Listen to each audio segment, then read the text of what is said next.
Hello and welcome to my talk about realized variation in Hilbert spaces. My name is Dennis Schroers and this is my joint work with Fred Bent from University of Oslo and Almut Verat from Imperial College. First, I want to give a little motivation of what comes next in the talk. And initially, we wanted to establish some estimator for the volatility in term structure models. And by term structure models, I mean Eastern-Morton frameworks for interest rates or in commodity markets, for instance. And these forward curve dynamics can be described by a stochastic partial differential equation given like this here, where dx is the differential operator, alpha is some drift, sigma is an operator valued as it is somehow the square root of a covariance, a spot covariance operator, operator valued process, Hilbert-Schmidt operator valued process, and W is a cylindrical Wiener process. And Y can take values in some function space, a forward curve space. For instance, this can be a Hilbert space. The question is, can we make inference on this parameter sigma based on high frequent observation of forward curves?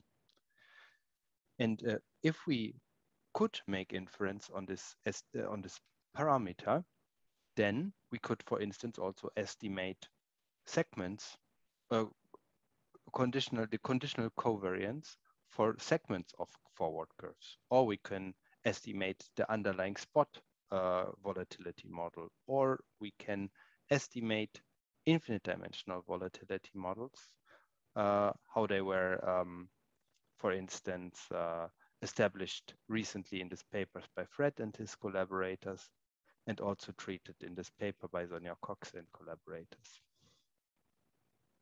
But there is a problem.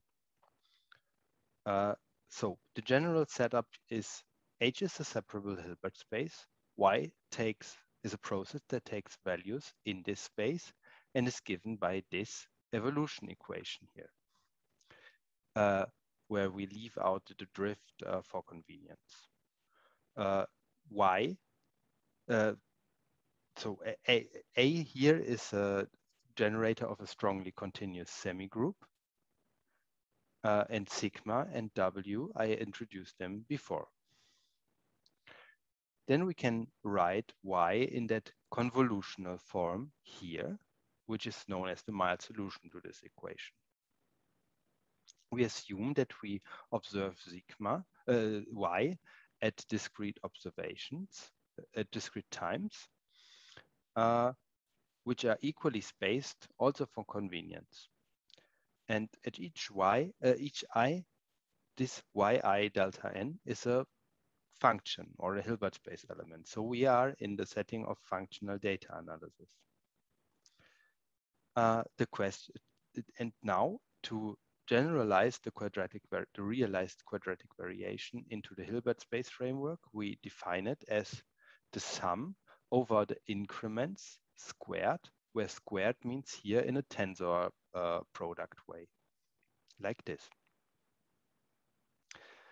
And the question is this still a consistent estimator of the integrated volatility given by this integral here, where we denote sigma s star, the squared volatility, by this capital sigma s in the following.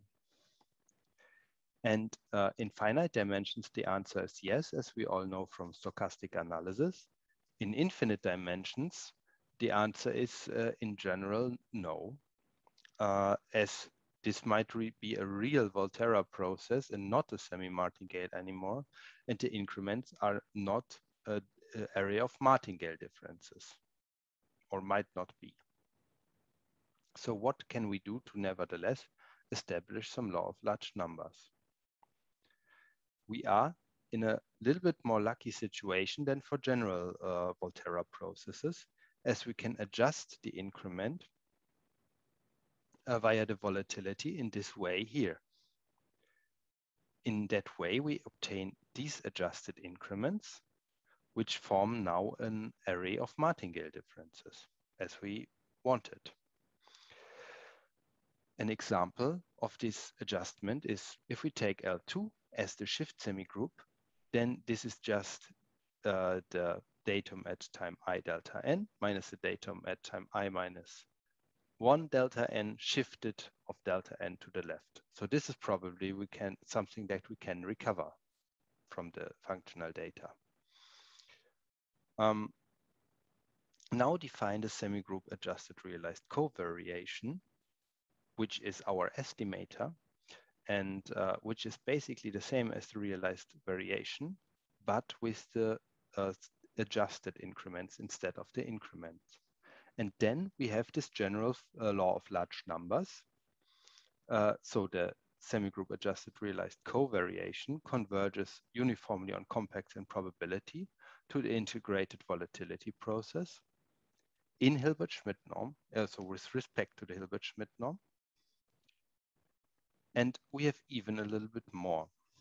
So if sigma has, for instance, finite second moment, then the convergence rate of this law of large numbers is given by delta n times 1/2, as we know it from the semi-martingale case, plus some sequence that converges to 0. And this sequence is given by the integral over the supremum of the expectation of the semigroup minus the identity times the volatility. And here inside, this norm is really the crucial thing, as this somehow resembles the continuity of the semigroup on the range of the volatility. So this resembles the spatial regularity of the process. And this can become arbitrarily slow, this convergence. It converges to 0, which is also not clear at first, because the semigroup is, of course, just strongly continuous, but sigma is a compact operator, and therefore it works. But the convergence can be very slow.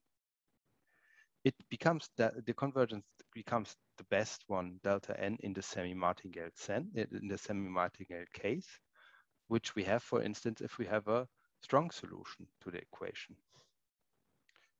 But in that case, also the realized variation would converge.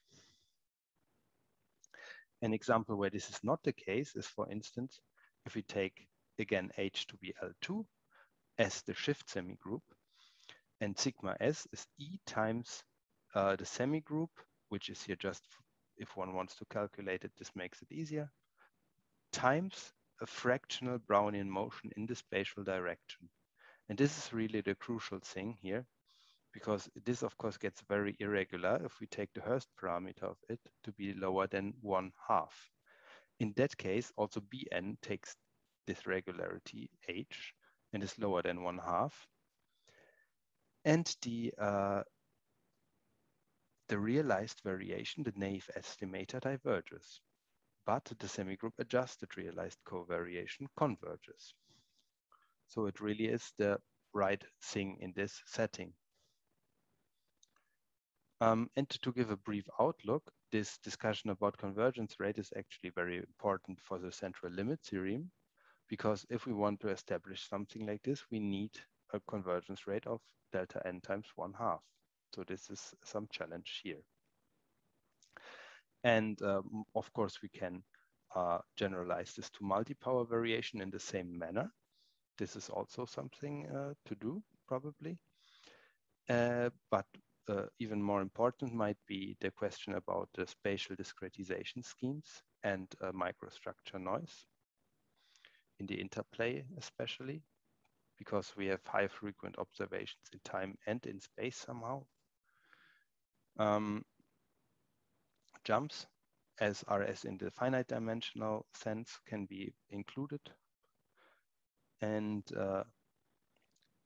then it might be interesting for modeling purposes to also consider the same in Banach spaces. So this is the end of my talk. Thank you very much for listening. Here are my references. And so thank you again very much, and goodbye.